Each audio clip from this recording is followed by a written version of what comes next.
And joining us right now on the Rothman Orthopedic Guest Line, Mark, I feel like it's almost like that scene in Anchorman where Champ is telling Ron Burgundy how much he misses him. It's like, I miss you so damn much. Hell, I need you. Oh, this whole city needs you. Marc Zumoff, ladies and gentlemen. How are you, my friend? Just stay classy, brother. Just stay classy. That's all you got to do.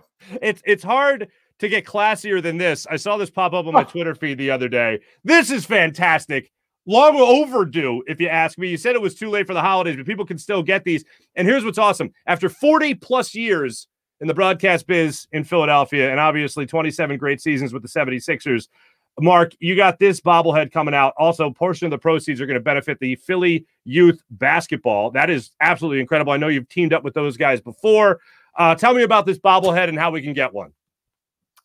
First, I have to tell you, now that I'm involved with the bobblehead world, I am astounded at how many people are into this and how many people have collections numbering in the hundreds or maybe even upwards of 1,000.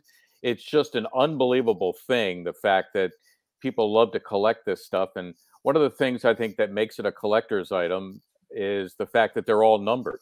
So this will be a one-time run, you know, with the red tie. Maybe there'll be some future editions where they change the tie or something like that. But the good news is it has a button that you can push.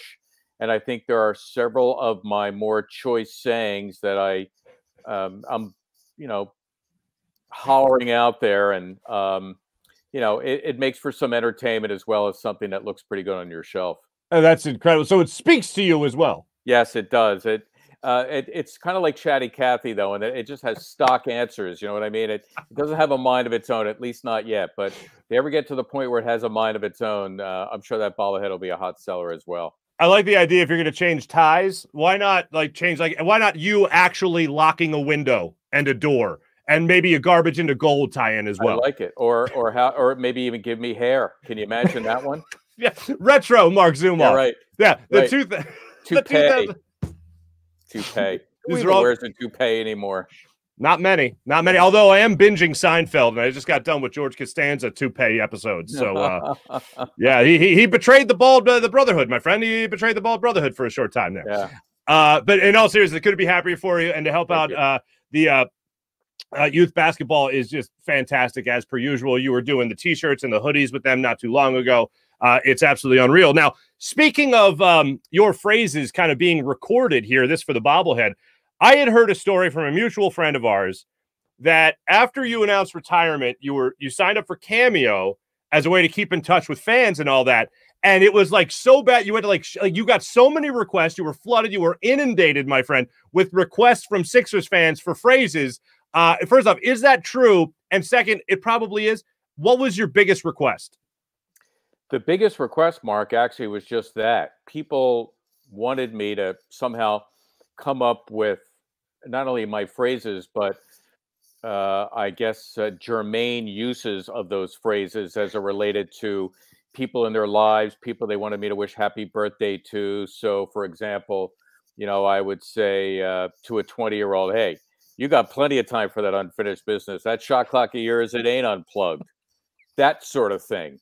And I pretty much open everyone with, hang on, we're coming in for a landing. And then we have birthday wishes, or we have anniversary wishes, or Merry Christmas wishes, or something like that. And then typically, to add a couple of more phrases, I'll just say, and before we go, make sure you look around and lock all windows and doors. And of course, anytime life gives you garbage, you turn it into gold. So I kind of bookend it with that and mix in whatever phrases are appropriate to the request. What a time, man. What a time we are living in. That's fantastic.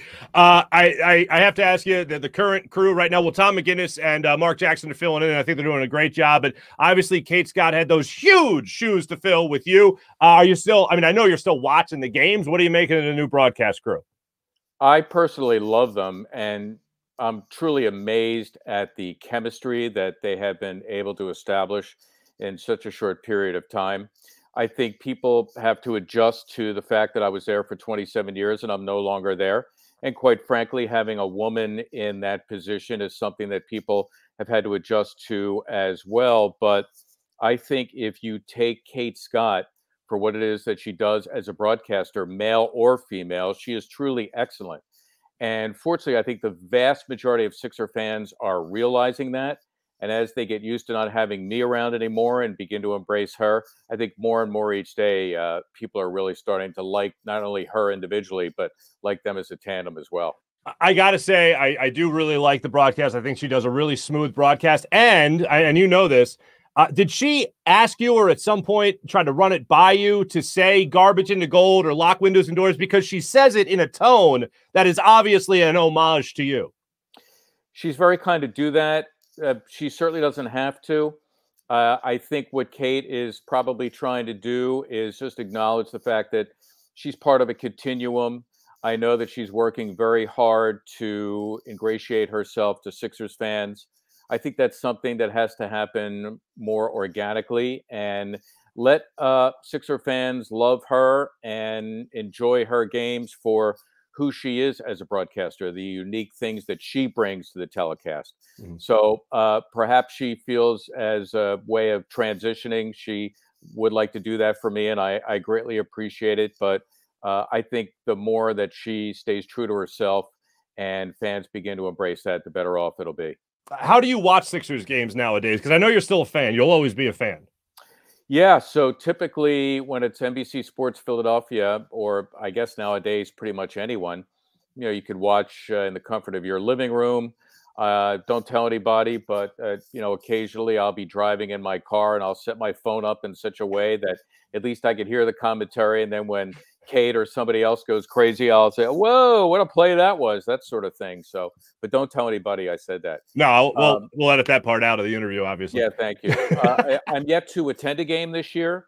I just wanted to lay low and allow Kate to spread her wings and do her thing unencumbered without me being around. So at some point, perhaps I'll venture up to Wells Fargo Center and take in a game. But right now, it's NBC Sports Philadelphia all the time. I thought, did you not ring the bell earlier in the season? I did, but I was unable to stay for the game. I had a previous commitment, but the Sixers really wanted me to come up, so I was able to carve out some time. But unfortunately, I had to leave, and they lost the game anyway. So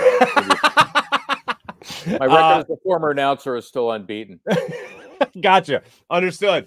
I want to ask you about this current team right now. Danny Green had some comments that I didn't really take as too offensive, but I want to get your take on this because basically it has reignited for really the second time in a couple of weeks the idea of whether or not it's okay for fans to boo. Now, I have stated earlier in the show that I would not boo Tobias Harris, who is the subject of a lot of criticism lately, simply because I think the guy is still giving effort. I don't think he's some lazy basketball player that's just milking a contract. I think the guy cares that he's not performing well.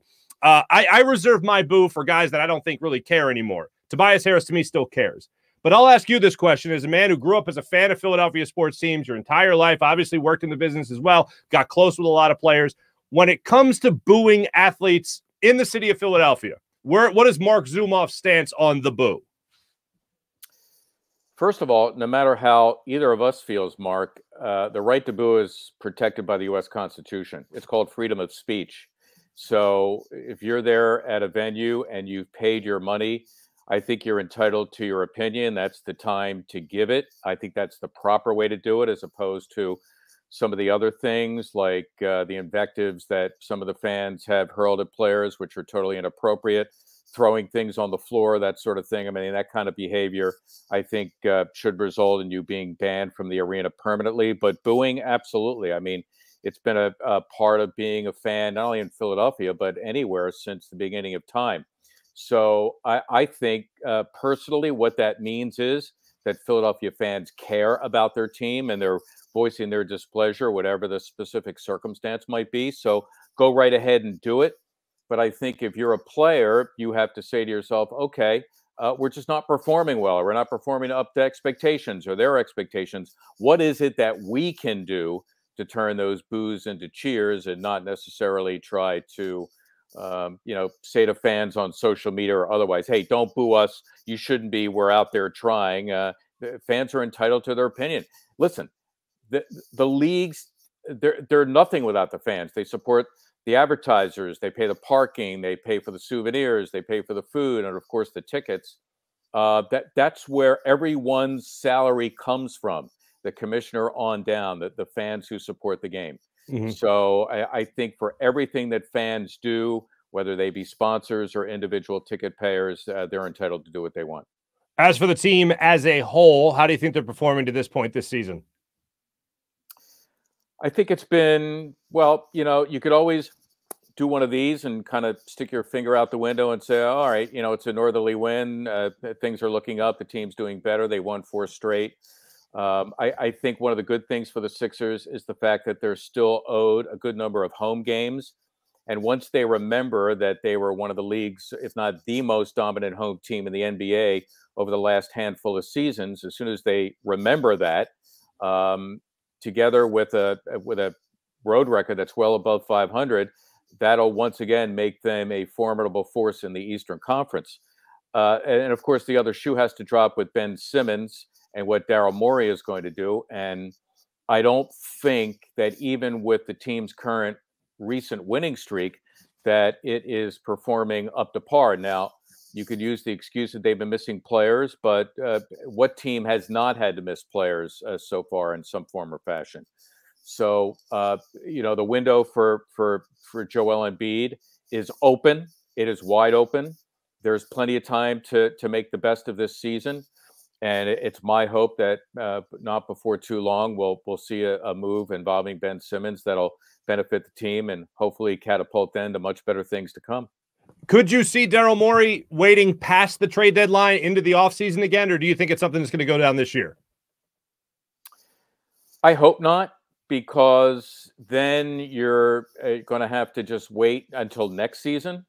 And I'm not sure that how the team is currently constituted is going to help.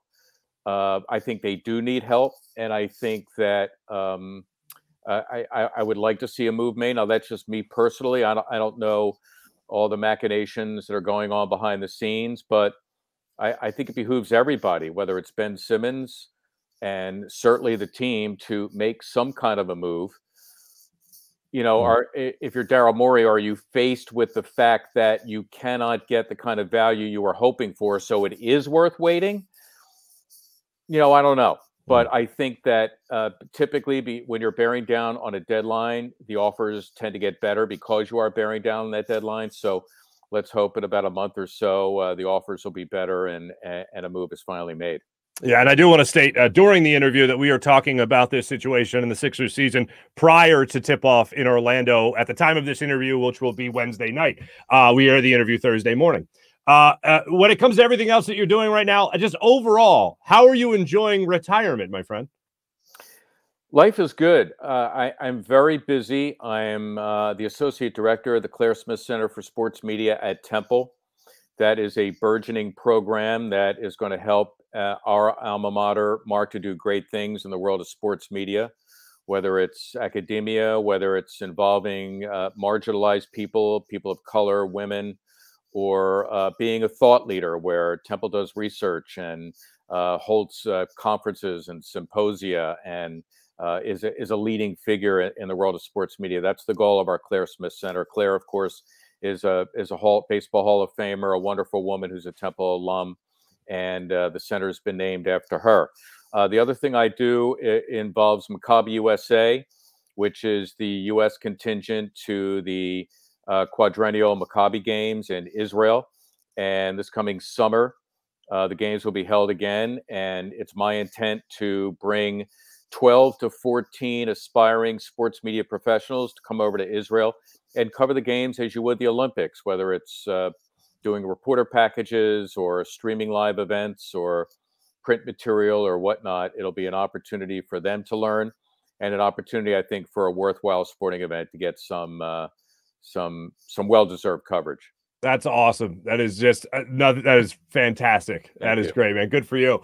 Last thing for you here, because I know what a sports fan you are when it comes to all Philadelphia sports. I got to ask you about this Eagles team making it into the playoffs in the first year with Jalen Hurts as their full-time starting quarterback and Nick Sirianni as a first-time head coach and play caller. What are you making of this year? It's been an unbelievable year. I think a lot of people thought with a rookie head coach and a quarterback who, for all intent and purposes, was a rookie, at least as the season began, that this was going to be one of those rebuilding years, and they were just going to take their 3 first-round picks next year and really begin the build. The fact that they turned it around, I think Sirianni deserves credit, whether it was the learning curve, whether it was him acknowledging that the Eagles need to run the ball more, the fact that the defense came together the way it did. It's been an awesome experience, and now they're playing with house money. So whether it's the Rams or the Cowboys or Tampa or whoever they meet in the first round, even on the road. And by the way, they've proven to be a very good road team this year. They're better on the road than they are at home. They have a puncher's chance. As long as their defense shows up and the running game is cranked up, I think it's going to be a really interesting playoff game no matter who they play. Mark, I'll show it one more time for the good people to check it out. They can get this bobblehead, and it'll help Philly youth basketball. This bobblehead speaks to you, folks, with great catchphrases from your man, Marc Zumoff. Make sure you guys check this out. Where can we get this, Zoo? It's really easy. There is a company called FOCO, F-O-C-O, and I would say a simple Google would suffice. Put in FOCO, Marc Zumoff bobblehead. That should take you right there. Also, for those of you who follow me on Twitter, just go to my timeline. You should be able to find some tweets with a direct link, and the same goes for Instagram as well. And here it is, too, so people know what to look for on your Twitter as we've been showing throughout the interview.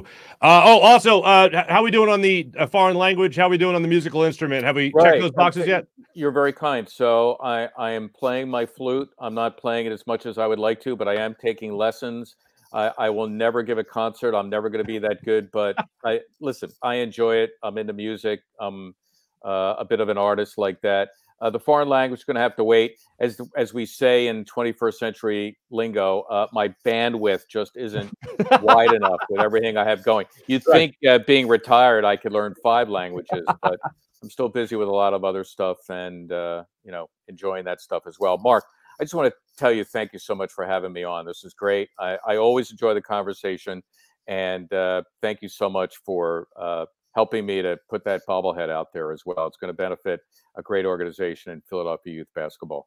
Absolutely. And of course, I mean, you have an open invitation. I mean, all this was your idea anyway, man. Thanks. I'd be living in Italy right now, owning a pizza shop, living my life if it wasn't for you. Anyway, no, you know, you're welcome anytime, Marc Zumoff. Seriously, appreciate your friendship and appreciate you coming on and appreciate you doing this for Philly youth basketball, man. It's a great thing. And I know that you retired from one job to take on like 7 others. God bless you for that, my friend. The great Marc Zumoff joining us here on the Rothman Orthopedic Guest Line. Zoo, thanks so much, brother. You got it, brother.